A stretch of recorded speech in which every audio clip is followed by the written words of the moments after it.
बरसात की काली रात थी।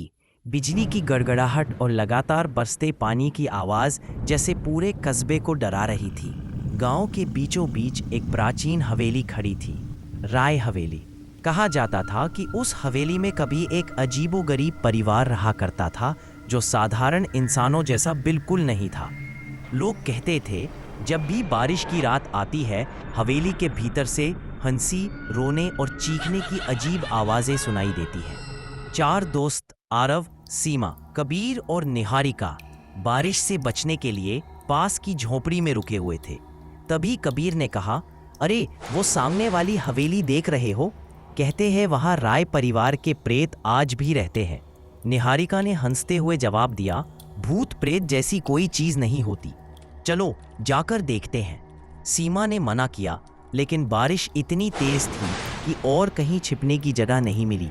वे चारों हवेली के अंदर चले गए।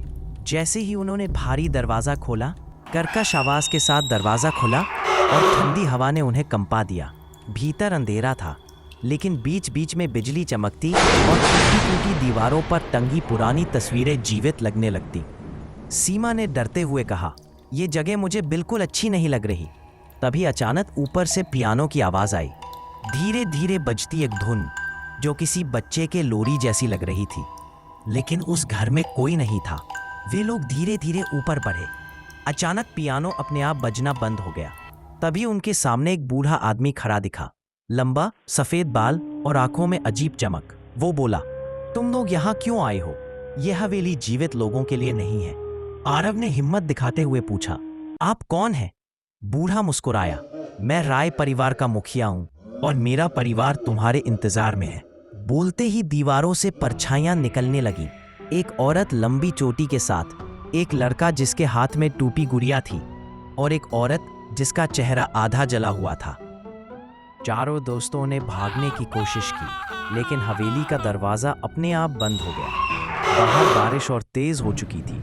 तभी जली हुई औरत बोली, तुम लोग यहाँ आए हो तो अब खेल खेलना होगा। अगर जीत गए तो बाहर जा सकते हो, अगर हार गए तो हमेशा हमारे परिवार का हिस्सा बन जाओगे। पहला खेल था अंधेरे कमरे में छिपी चाबी ढूंढना।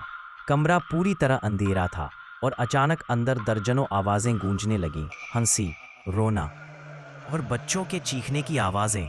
कबीर ने हिम्मत कर हाथों से टटोलना शुरू किया। तभी किसी ने उसके कान में फुसफुसाया, गलत जगह देख रहे हो। कबीर चीख पड़ा और पीछे गिर पड़ा। तभी सीमा को दीवार की दरार से ठंडी हवा लगी और उसने वहां हाथ डाला। वहां चाबी छिपी थी। दरवाजा खुल गया और खेल का पहला दौर पूरा हुआ। अगले कमरे में पुराने आईनों की कतार थी। हर आईना अलग चेहरा दिखा रहा था। कहीं वे बूढ़े दिख रहे थे, कहीं लहूलुहान, कहीं उनके शरीर पर सांप लिपटे हुए थे। निहारिका ने कहा, यह सिर्फ भ्रम है, असली आईना ढूंढना होगा। तभी एक आईने से हाथ बाहर निकला और आरव को खींचने लगा। सबने मिलकर उसे छुड़ाया। निहारिका ने हिम्मत करके बीच वाले आईने पर हाथ रखा। वो दरवाजा बन गया और रास्ता खुल गया। अब वे हवेली के सबसे बड़े हॉल में पहुंचे। वहां पूरी राय फैमिली उनकी प्रतीक्षा कर रही थी।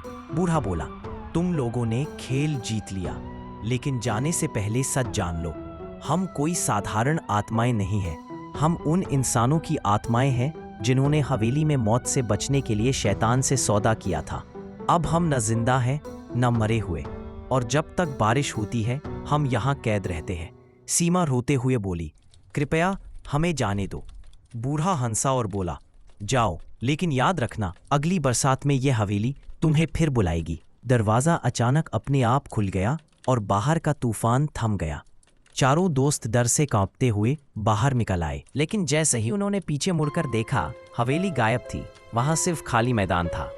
आरव बुदबुदाया, अगर हवेली थी ही नहीं तो अंदर हम किससे मिले? बिजली कड़की, आसमान गूंजा और उनके चेहरों पर खामोशी छा गई।